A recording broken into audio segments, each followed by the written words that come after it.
I'm Oliver Nye. We are sitting here on the James River talking about one of my favorite bass fishing techniques, and that's good old flipping and pitching a heavy Texas rig with a creature bait in and around shallow cover. If you guys haven't attempted this style of fishing before, this is about as quintessential traditional bass fishing as it gets.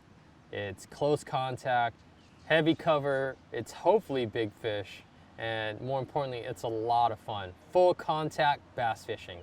All right, I'm gonna share with you guys a simple rig that proved effective for me throughout practice. It's gonna prove effective for you if you've got shallow cover situations, whether you're fishing vegetation like lily pads, whether you're fishing grass edges, whether you're fishing cypress trees, or even dock pilings, any kind of cover where you need to get your bait into and out of cleanly, this is going to work beautifully, okay? So let's start on the rod and reel side of things. I like a beefier reel than most people do. Now, a traditional 100, 200 size reel is going to be more than sufficient on your standard size bass, the 2 to 4 pound average.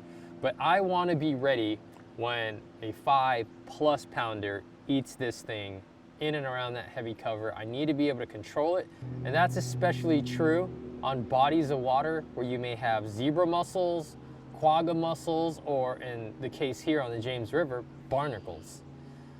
Those big fish can get you into that cover and quickly break you off if you're underpowered. So I'm actually using a heavy duty Zillion here, and it's got big gears in it, heavy drag. I've actually even started incorporating some of my swim bait gear for flipping and pitching for that very reason, and I can't find myself going back to a traditional size bass reel. So keep that in mind. I've also got a 8-weave braided line, and I fish a little bit heavier than most guys, probably 65 to 80 pound. Very strong, but it's got the same diameter of 12 to 15 pound monofilament line, so it handles like a lot lighter single filament line. But what's key for me, especially when I feel like there's potential of having fish break me off through abrasion, I like using a heavy 100% fluorocarbon leader. Okay, so fluorocarbon is going to have the most abrasion resistance between fluoro, monofilament nylon lines, and braided lines. Braided lines in and around shells, like barnacles and mussels, in my experience, doesn't bode well. It can cut just like that, and there goes your big fish of the day or the tournament. I'm not about that life. All right, so the heavy fluorocarbon line holds up to that abuse a lot more. You can actually see this fluorocarbon if you zoom in, and it's got some abrasion to it. But this is after a week of heavy fishing in and around that cover, catching fish, and I could still probably fish this pretty heavily, most importantly, with confidence. So I've got a short leader, 1.5 feet or so, and it's actually a little bit longer in the case that I do need to trim this down and retie as the day goes on. Now, this system is relatively simple.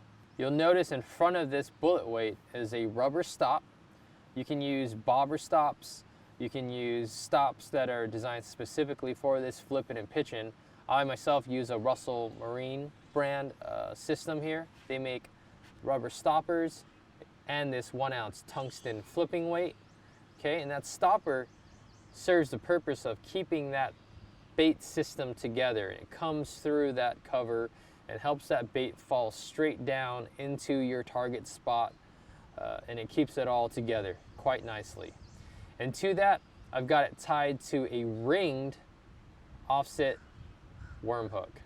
Now, most guys like utilizing straight shank flipping hooks. I'm here to tell you right now, I can't stand those things. They suck. Your baits are always slipping off the head of the hook.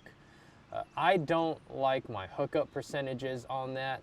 Big shout out to Bassmaster Elite Pro and my friend Seth Fighter for putting me on game with this offset ringed option. I find that the baits stay true and don't slip off of the throat of the hook as often, and more importantly, I find that I convert most of my bites into hooked and landed fish. So give those a try. They're kind of new to this style of fishing. I won't go back. No need for snell knots. You can tie on your favorite knot, and mine is always going to be a trilene knot. Has yet to fail me when tied properly.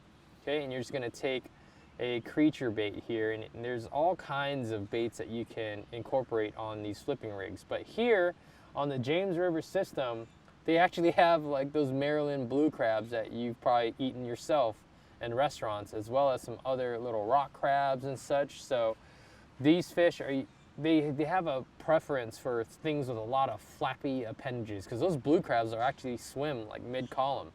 And of course, the green pumpkin, bluish, I think this is like an Okeechobee craw colored, ended up being the key color for me to get bites throughout practice. Okay, and all I'm gonna do is take this bait, and you wanna run it just as far as the distance between the eye of the bait and that break in the shank. And pop it straight down. You wanna go in the bait and almost out 90 degrees, just like that. Okay, you're gonna push it up and rotate the hook 180 degrees there. You see how it's hanging straight? And it's very key that you guys rig all of your plastic baits, whether they're creature baits, straight worms, swim baits, completely straight so that they come through the water in true fashion. And otherwise they're gonna corkscrew and you're not gonna get bit, and your line's gonna be super twisted, and you're gonna be that angry dude at the boat ramp at the end of the day, salty at life. Okay, so here's a little trick to show you how to get perfect placement. You just want to lay that hook shank alongside your bait here, and you can make a note here. Oh, that one's about the 4th rib up. Okay, so I'm going to take the bait and actually insert the point of the hook into that mark there, and voila, you got a perfectly rigged straight bait. And that's going to come through the water properly. It's going to swim and flap, and it's most importantly not going to spin and throw you out of whack. Okay, so once you got your bait rigged up, you want to drop down your peg, and depending on how heavy the cover is and the style of the bait, you can either leave the hook exposed like this, because these ribs are actually kind of protecting the bait in a way, or if you're getting hung up a lot, you can texpose the bait. And all that means is you're gonna just move the bait up a little bit and bury the hook point into the plastic, but just barely skin hooking it so that when you do get a bite, you'll still get penetration. Okay, so that wide gap hook is important. You see that allows the bait to push down, and you can actually get exposure on that hook and get that big wide gap into the jaw of a big fish. And you do want to set the hook here. Be careful on your hook sets. The velocity and momentum of a big tungsten weight coming back at you without a fish towards your boat, towards your expensive electronics, towards your friend or your girlfriend or whoever's in the boat with you, it can get dangerous. So just be mindful, flip that thing in there, feel your bait. The tungsten is beneficial because it's denser than lead. That allows you to have a smaller profile weight, and it's also harder than lead, so it transmits vibration. That's a little bit better. You can tell when you're hitting wood, you can tell when you're hitting rock, you can tell when you're scratching sand, or when there's a clump of grass on your bait. That's gonna allow you to properly maneuver your bait in and around that cover to get that bite, and it does a great job of transmitting that bonk that we're all hoping for with each and every flip.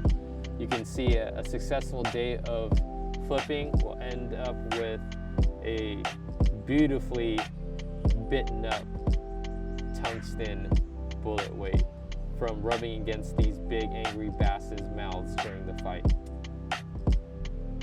Give it a try, flipping and pitching. You can forego the skirt if you feel like a finesse presentation is warranted. You can also add a skirt if you need more bulk and profile. The combinations are endless, but it's really just an extended version of one of the oldest rigs in bass fishing, and that's Texas rig. And as a kid, I was a Texas rig junkie. So get in and around that shallow cover, flip a creature bait in there, and swing hard. Have fun.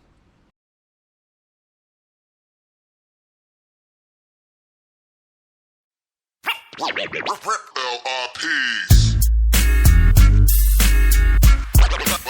the best yet. Some of the best yet. They bite like that, like that, like that. Big bass, double digits. Kick up the fire right on top. Low fall blast off, trying to get some cast off. Doing this here for years, get my pass on. Stream mask on, putting in work. Snap back, got me focused, never settle on a shirt. I missed one and hit one, man, that's getting some. 2, 3, 4, 5 more, come on, that's ripping up. The way the bass sticking, the way my feet.